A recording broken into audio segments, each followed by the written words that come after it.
Antes de las aplicaciones de citas, antes de los mensajes directos y antes de los me gusta, ligar era toda una aventura. Si querías conquistar a alguien en los 80s o 90s, necesitabas creatividad, ingenio y, sobre todo, valor.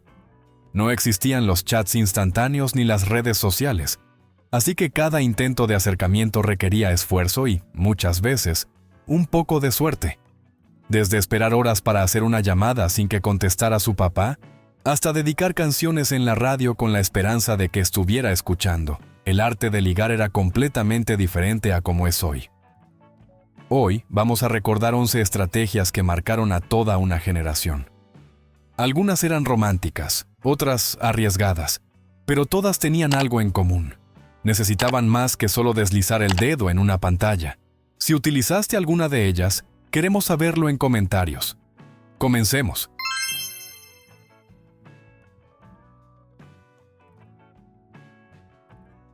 Una de las formas más comunes de coquetear era a través de pequeñas notas escritas a mano. En la escuela, los pupitres se convertían en redes de mensajería clandestina, donde los compañeros pasaban discretamente papelitos doblados con mensajes secretos. El contenido de estas notas podía variar desde simples saludos hasta declaraciones de amor con dibujos y frases ingeniosas. La clave estaba en asegurarse de que llegaran a su destino sin que el profesor las interceptara. En el trabajo, la estrategia era similar. Si alguien tenía interés en un compañero o compañera, una nota dejada sobre el escritorio o dentro de un cajón podía ser el primer paso para iniciar una conversación. A veces, incluso se usaban post-its con mensajes coquetos o pequeñas pistas para provocar curiosidad. Era una forma simple pero emocionante de comunicarse, donde cada nota recibida podía significar el inicio de algo especial.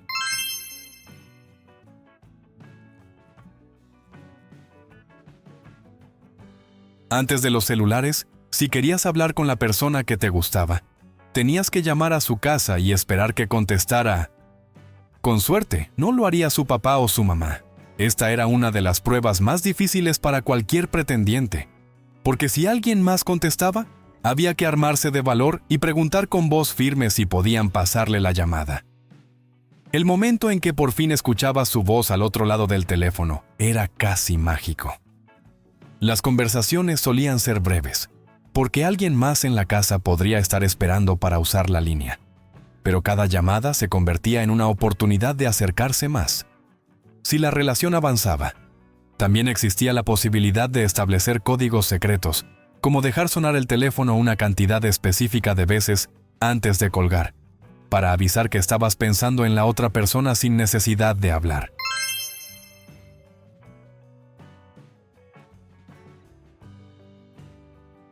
Vamos con algo muy romántico que definitivamente hemos perdido, y es que una de las formas más románticas y personales de expresar interés por alguien era grabarle un casete con canciones seleccionadas cuidadosamente. No existían las playlists digitales ni la posibilidad de enviar un enlace con un solo clic, así que hacer un mixtape era un proceso que requería dedicación. Primero, había que elegir las canciones adecuadas, aquellas con letras que transmitieran lo que se quería decir. Luego, se necesitaba paciencia para grabarlas desde la radio o desde otros casetes, asegurándose de que la transición entre canciones fuera lo más fluida posible. Cada casete podía convertirse en un mensaje codificado de amor, y si la otra persona lo escuchaba y lo apreciaba, era una señal clara de que la conexión era especial.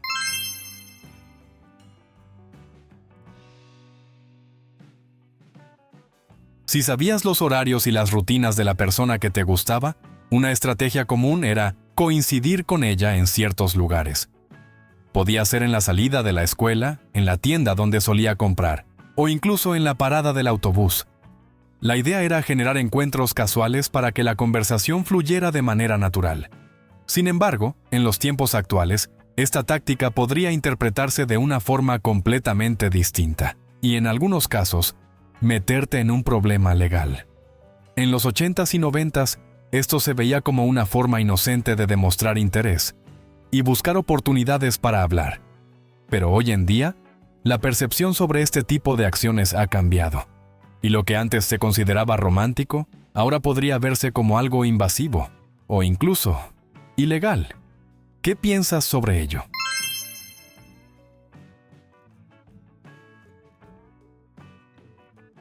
Cuando acercarse directamente a la persona que te gustaba daba demasiada pena, siempre existía la opción de recurrir a un amigo en común para hacer de intermediario.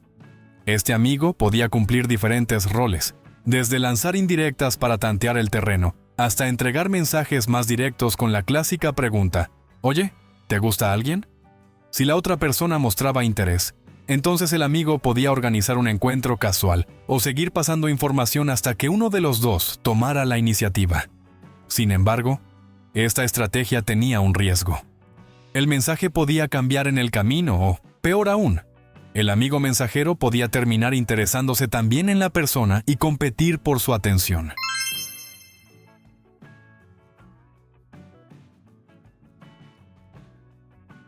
Para quienes preferían expresar sus sentimientos de manera más personal y detallada, escribir una carta era la opción ideal. No se trataba de un simple papel con palabras, sino de un trabajo artesanal. Algunas cartas incluían dibujos, corazones, letras decoradas e incluso unas gotas de perfume para darle un toque especial. El contenido de la carta podía ir desde un mensaje tímido y anónimo hasta una confesión directa de amor. Algunas personas incluso usaban frases de canciones o poemas para hacer que el mensaje fuera más profundo y memorable. Recibir una carta de este tipo era un momento emocionante, y la respuesta podía llegar en forma de otra carta, una sonrisa cómplice en el pasillo o incluso un sí con una mirada tímida.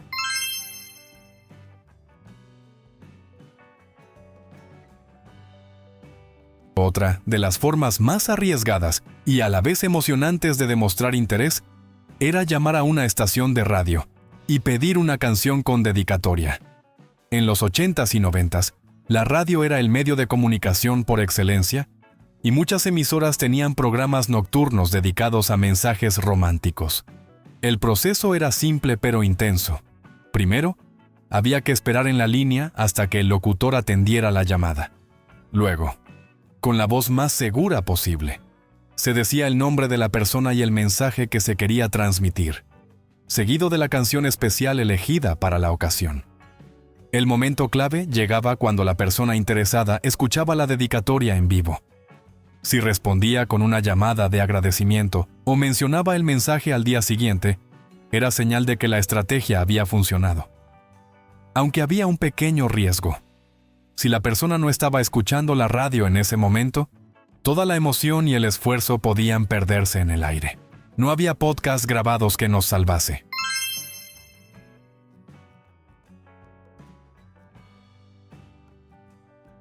En las fiestas o reuniones, la música era clave para marcar los momentos importantes.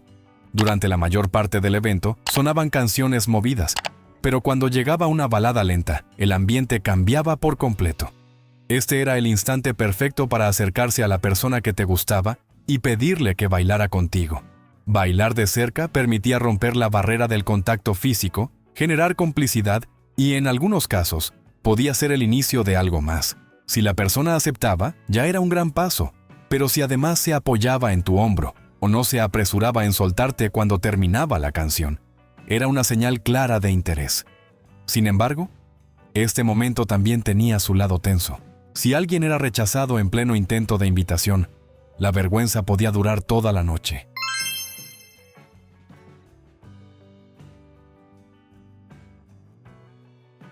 Muchas personas llevaban cuadernos de recuerdos o agendas donde amigos y compañeros de clase podían escribir mensajes. Lo interesante de esta costumbre es que, además de frases amistosas, también era un espacio donde los pretendientes podían dejar indirectas, dedicatorias especiales o pequeños poemas románticos. Algunos se tomaban el tiempo de decorar su mensaje con dibujos, corazones o pegatinas, mientras que otros simplemente dejaban frases con doble sentido, que solo la persona indicada entendería. Si alguien recibía un mensaje especialmente cariñoso en su cuaderno, pasaba el resto del día tratando de descifrar si era solo amistad o si había un interés oculto detrás de esas palabras.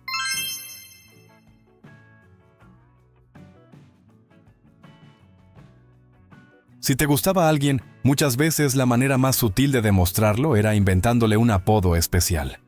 A veces eran nombres cariñosos, otras veces eran bromas internas que solo la otra persona entendía. Si la persona aceptaba el apodo y lo usaba de vuelta, era una señal de que había confianza y complicidad. En algunos casos, los apodos podían convertirse en una especie de código secreto entre ambos, algo que solo ellos dos compartían y que reforzaba su conexión. Pero había una regla no escrita. Si alguien que no te gustaba intentaba ponerte un apodo especial y no querías darle esperanzas, la mejor opción era ignorarlo o simplemente no responder.